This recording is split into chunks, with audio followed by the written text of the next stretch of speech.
So, any questions about anything so far? Okay, so what I'm going to tell you today is a little bit about arrays and functions. So last time I talked to you about sorting, pointers.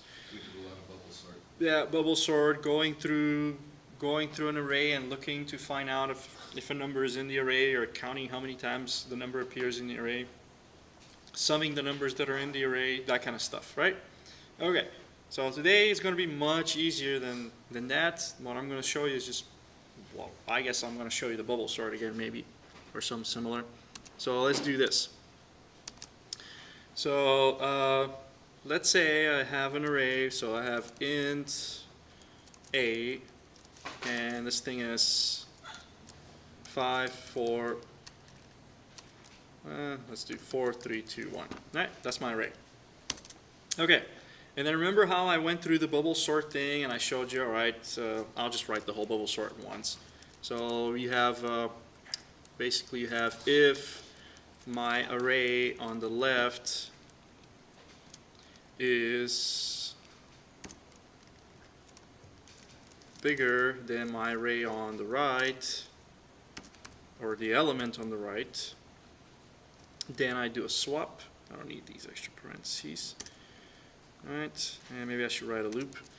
For I is equal to 0, I is less than, oh, and the array size, let's see if I have some size in there. I have sizes in here in assignment 58, so let me look at it real quick. Let me show the size in there. Alright, hold on. Let me go back here.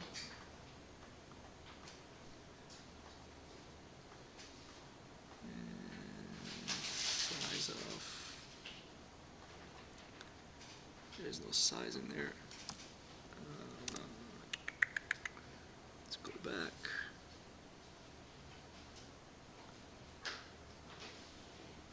There's the size. Alright.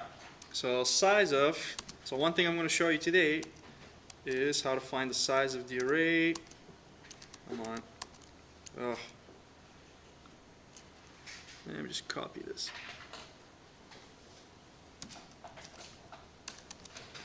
Okay, so again, if I have a whole bunch of things in the array, I don't want to go and count how many things are in it every time. So the way you do this is you do size of A and size of this, right? And I'm going to elaborate about this a little bit. So first of all, let me show you what size of A is. Okay, so we do cout size of A, right? And I'm going to put a little label in there. The array A has a size of this many bytes. Okay, so let's run this thing. What don't you like? Oh yeah, this stuff. So run this real quick. And the array A has a size of 16 bytes. Okay, why is it 16 bytes? Because integer, right? Integer has a size of 4 bytes. Okay, and right, what's 1 byte? 1 byte is 8 bits, right? And what's a bit? Basically, you have 1, 2, 3, 4, 1, 2, 3, 4, right? So you have 8 things that could be either, each of these can be either a 0 or a 1, right? So if I have 0, 1, 0, 1, 1, right? That's a binary number, okay? You have to do some binary to decimal conversion, so you're familiar with that stuff, okay? But basically, 8 of those bits, 8 zeros or 1s is 1 byte, and then an integer is 4 times 8 or 32 bits, okay? So, what it's telling me is there's 16 bytes in here. Why is it 16 in A? 4 times 4. Because there's 4 things in it, right? Great. Okay? So this thing tells me the size of the whole thing, and then if I go in there and I do this, the array element A0, for example, okay, has a size of this many bytes, and we're going to do this time one of them. It doesn't have to be the 0, it could be any of the other elements. Okay, run it again, and array 0 has 4 bytes. Okay, so you have 16 bytes total, each of them is 4 bytes, and you can figure out, see out, there are, you get this number,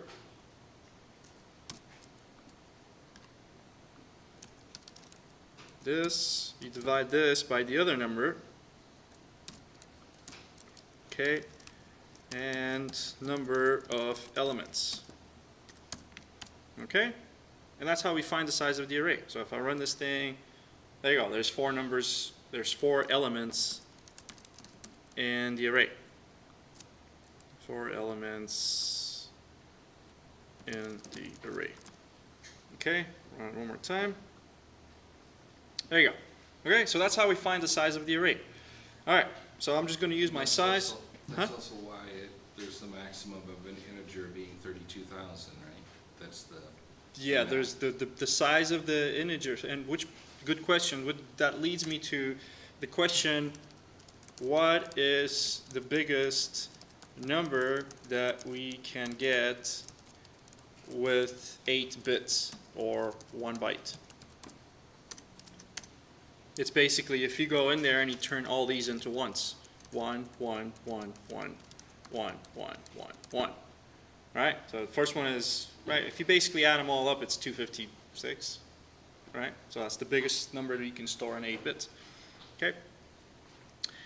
Alright, so now that we know how to do the size, I'm going to use the size for this so that I don't have to go and do this. Alright, so I'm going to go in there and I'm going to do just size. And then I++, and this is your little refresher for the bubble sort. Remember it was size -1, if you remember that. So if the left is bigger than the right, you swap them. Let's make a temp somewhere.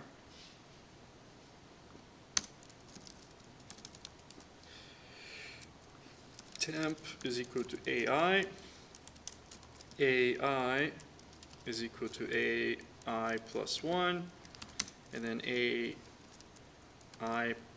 plus 1 is equal to temp, right? That basically, this loop was to move the biggest number to the right. And then I can also do another loop to repeat this loop. I'm just going to grab this, copy it, paste it, change this to J,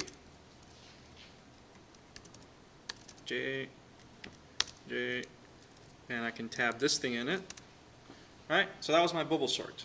And let's throw in some curly brackets not to confuse you. There. And another one in here.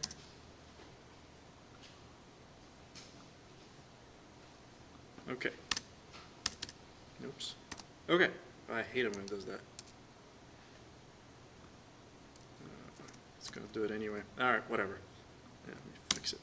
Okay. So, this is your bubble sort. Bubble sort. Okay. So, and then the other thing that I was doing last time was basically showing you what the array looks like initially, right? So basically I'm going to have this kind of a business, right? So this is my bubble sort.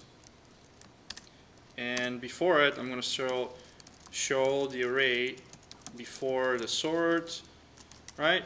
And that was basically, you do something like, let's say, int k, right? And then you do for k is equal to 0, k is less than size minus 1, k plus plus, and then in here I do cout, the array is, I can do curly bracket here without a new line, cout ak, right? Maybe put a little what do I want to put? Comma after. And then at the end, I do another one where I do the curly bracket. Okay, so if I run this thing, it shows you the array right here. The array is 4, 3, 2, 1, and maybe I should do another new line right there. Okay, and if I wanted to use my code again, I gotta grab this thing, copy it, throw it after, which is what I was doing last time, and I almost showed you functions, right? So I don't want to clutter my code with a bunch of repetition, right? So these same lines of code are the same as these same lines of code. I don't want to do that there. Okay? So what I'm going to do is I'm going to grab this thing, I'm going to copy it, and I'm going to make a function. So I'm going to say, all right, void show array, and I'm going to say int, I don't know, array. Let's keep it as a, so I don't have to retype stuff. And then I'm going to do int size. So I have to send the size in. Okay? Because you cannot find the size of the array inside of the function. And I'll tell you about that in a minute. Okay, and then I'm just going to grab this code here that I was reusing. I'm going to paste it in there. Now it doesn't know what k is. Great. I'm going to declare k there. Okay, everything else stays the same. So wherever this was, I'm going to take this out. And I'm going to do show array. And I'm sending the array A and the size of that array. Right? I'm going to take this, copy it. I'm going to take this out. I'm going to take this whole thing out. Alright, and I'm going to do another call in there. Alright, so you were asking me why we want functions. That's one reason why, right? So I had a bunch of code in here, right? And then I went and I reused the same code right there. But it's a lot easier if I just throw that inside of a function, and then wherever I'm going to be using this code, I use this. Alright, much cleaner. Okay, so is it going to work the same? Hit it? And yes, it does. Okay? Any questions? That's all there is that you need to know for the final exam, by the way. If you get this, you can do the final exam, arrays and functions. Okay? Is it just also just to clean up your code? Yeah. Just makes it look Yeah. better. Now I can erase all this stuff. I can erase this. I can erase all this. And now it's much cleaner, right? So for your final exam, you're going to have to write a whole bunch of these, right? There is going to be a show array, there's going to be a sort array, there's going to be all these other different ones. Okay? So that is pretty much all I want to tell you about functions and arrays. Okay? One thing that I want to point out is that finding the size here, if I try to do this, where's my size? Get this. I'm going to copy this. And I'm going to throw it right in my function so you can see. So size, what don't you like? So duplicate. Size is up top. Oh, Call it duh, size 1. thanks. Right, size 1. Okay, so I'm going to go in there. I'm going to do cout size 1. Maybe I should have labeled it.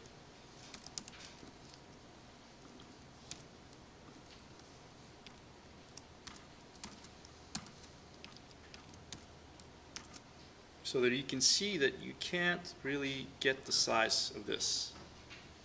Okay, so it just doesn't work. And it has to do with pointers, because when we're sending an array here, I could actually change my code. So what you're seeing here, so obviously you can see that the size doesn't work, right? So that's why you don't want to do this, right? Won't work. I'm just going to delete it. What I'm going to do is, I am going to change this show array slightly, just so you know. Show array 2, and instead of this array like that, I'm going to make it a pointer. Okay? I'm going to get this, I'm going to throw it at the bottom, and I'm going to throw this exact same code in it. Just like that. Okay? And now what I'm going to do is I'm going to use the other call right there, show array 2. Okay? Run it. Same thing. Okay? So the little square bracket notation is just really another way for us to tell it it's a pointer. Okay, but it really is a pointer. And what is this pointer pointing to? It's pointing to like the first location of the array, but for some reason it was showing me a 2, and it's not even supposed to be a 2, it's a 4, right? So it's basically not going to show you the size, right? So the pointer is, this pointer here points to where the array begins, okay? And it doesn't really have a way to know where the array ends. It's just not, it's not part of the language, Okay. right? There's other languages that have things like, okay, well, array dot length, and you can pull the length out of the array that way. It's just built into the language. C++ doesn't, right? Just like there isn't a built-in function to do the randint. Remember, to make a random number, you have to do time, and then srand, then you got to do the min and the max, and you have to do some math in there to get the number right. Same way, right? It's just, it doesn't work. Okay? So that's why. So, works the same as the above function. That's just because when you pass the array, it just doesn't pass the right size? Or- It does not pass the whole array. It actually passes a pointer to where the beginning of the array is. And then when you're telling it, like let's say, if I go in there and I say, okay, well, A0, it knows that's the first thing in the array. When I tell it array 1, it knows automatically to go plus 4 bytes to the next one, and so on and so on and so on, but it doesn't know where it ends. So it can't figure out based on just the beginning of the array, the size of the array. It's another one of the limitations of C++. Okay, but just so you know, that's why you can't figure out the size from inside of a function. And if you can, let me know how. I would love to learn. Okay? Teach you. And this is, you know, some of the really, the very confusing things that happen in C++, in my opinion, is because of these pointers. Right? Oh, and by the way, you could also use, there's also double 2D arrays, right? Just like you have an Excel spreadsheet, you have, you know, a single column is a list of numbers, right? But you can have a whole table. You have rows and columns, right? So that's what a 2D array is, right? So, and what is a 2D array? 2D array is basically 2 square brackets. Yeah, it's a spreadsheet. All right, so let's say int c square bracket 3 by 3, right? Oh, That kind of stuff. And let me see if it works like this. So I'm going to do this. This is a 2D array. Not sure if the syntax is going to hold the same. So I'm going to do another curly bracket in there. I'm pretty sure it's not going to work, just to mess with me. But let's give it a shot.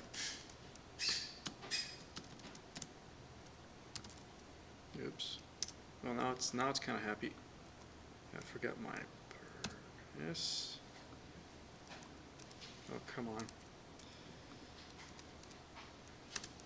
Okay, so in here I'm going to have 1, 2, 3, 4, 5, 6, 7, 8, 9. He still doesn't like it. Array length is allowed only after, I think you probably have to put like a number in there. 3 by 3. There you go, now it's happy. Whatever.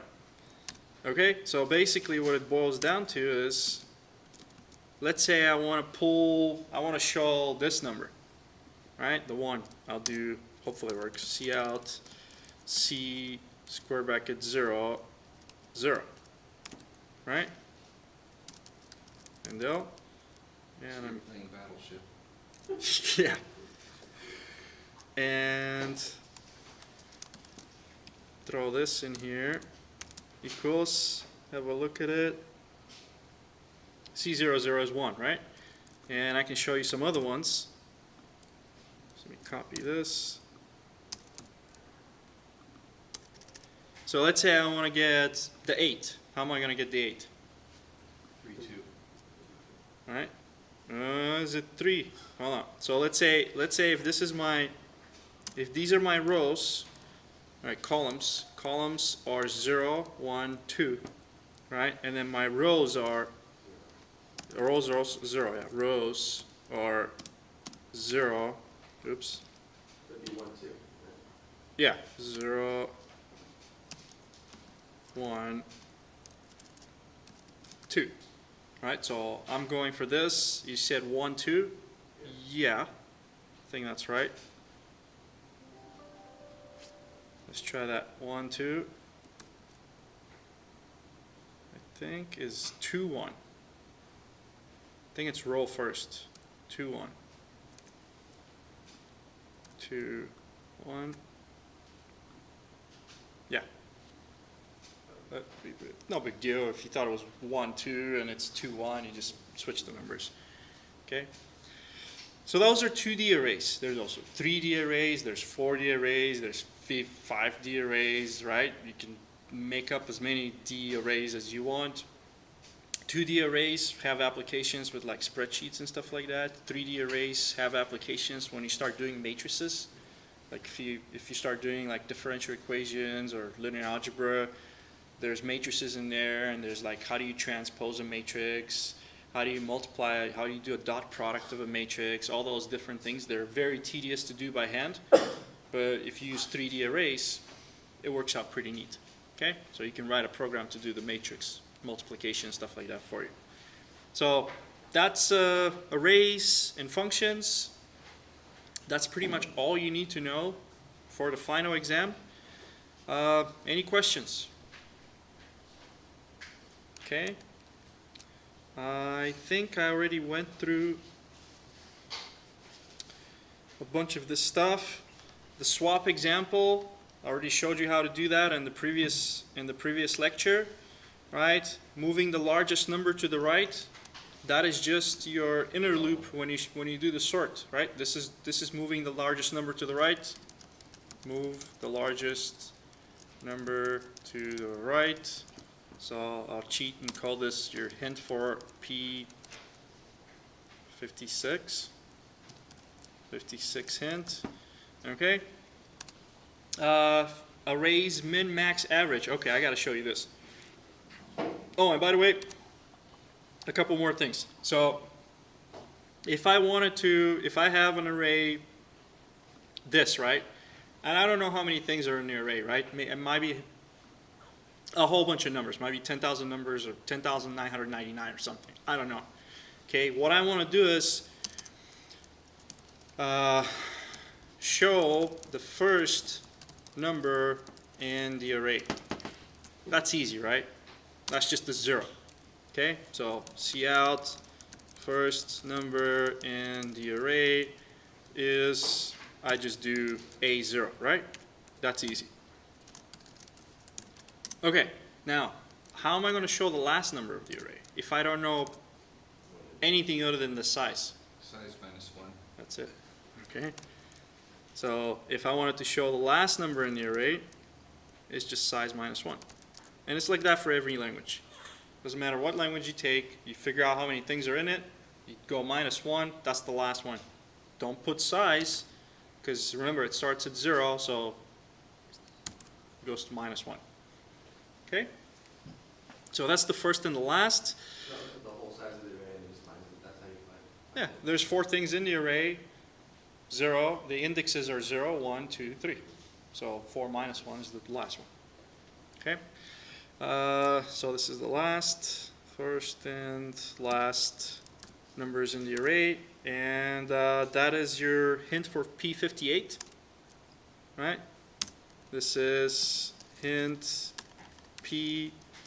57. No, 58. There's a function for first and last. Oh wait, there's a 6 in there.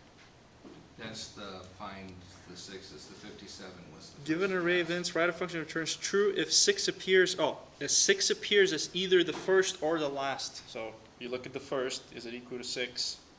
If so, true. Right. Look at the last one, is it equal to 6? If so, return true. Okay? But what you just showed also applies to 57. 57. Let's have a look at it. Because it's the min-max. It's the Yeah. logic you just did is that. Yes, so for the min-max, you could sort the thing and look at the first and the last, and that will be the min and max, but I'm going to show you another way. So I'm going to show you algorithm to find the min and the max, which is different from sorting. We're not going to sort, okay? And I think we already did it, right? We had to do min and max. It's the same logic. You make a variable, set it equal to the first thing in the array, right? Then you go and you compare it to every other number. If any other number is bigger, that's your biggest, right? So let me just do it, just so I can say I've done it. So this is finding min, max, or let's go with max number in the array. And like you said, you could sort the array and look at the last elements, which are going to be your smallest and largest. But there's another way. You can just say, all right, you can say set a variable equal to the first element, then compare that variable to every other element. If any other element is bigger, that is your new biggest. All right, so I go, all right, int largest is equal to A0, right? And then for int, I don't know, m is equal to 0. I don't have to start at 0 because I already took care of the 0. 1, m is less than size, right? M plus plus, and then I go if any of my elements, if any am is bigger than my largest, then largest is equal to my am. And it's actually much neater with an array. Kind of makes it easier. That's what I think. That's it. So that's your hint for P57. Unless you want to do the sort, and that's good too. Hint P57. Okay. Common end.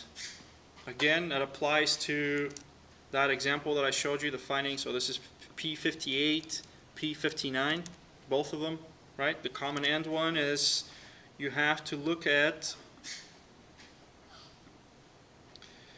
given two arrays of integers, a and b, those are your two arrays, return true if they have the same first element or they have the same last element. Does that make sense? Any questions? Except, it's the same kind of deal, except this time you have two arrays, right? One array, another array, make sure you're sending in two different sizes. Size 1 for the first array, size 2 for the second array. Okay? And there's an example in here. You have this array, and they don't have to be of the same size. Okay, one array can be twice the size of the other one, whatever. Okay, it still works. And I've given you a couple of different test runs, right? So you can test it with this, right? That returns true. You can test it with this. That returns false. Why is this true? Because you have a 3 here and a 3 here. Why is this false? Because they don't have a common end. This one here, that one kind of sucks. That's a lame example. Should have put the 3 in the beginning.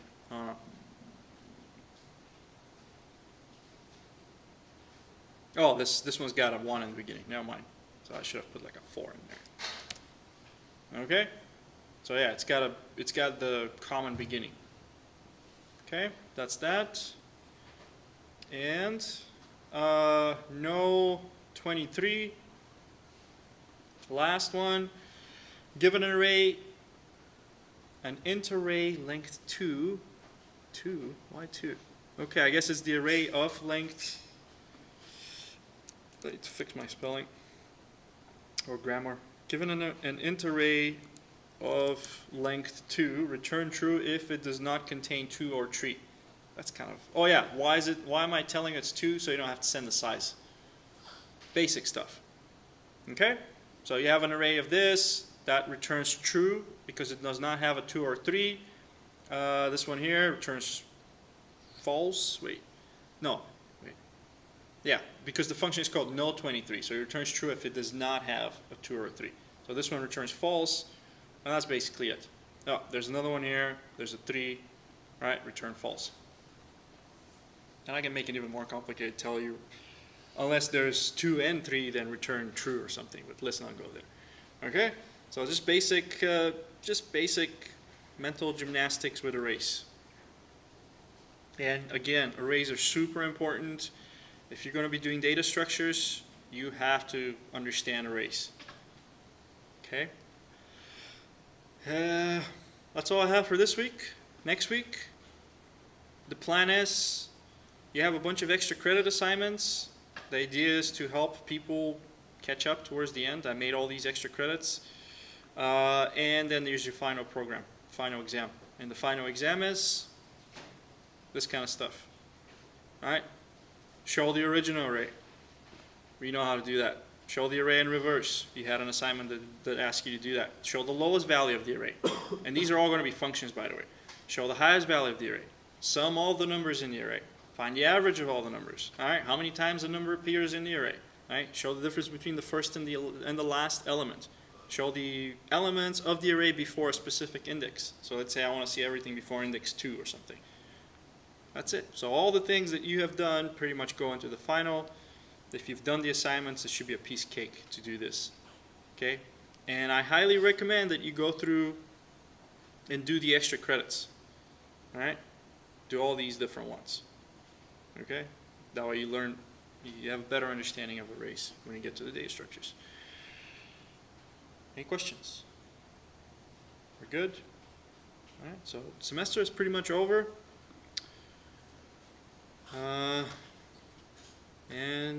That's all I have for today. I'm going to plug this. So what will you do in next week's 2 sessions? I can bring pizza.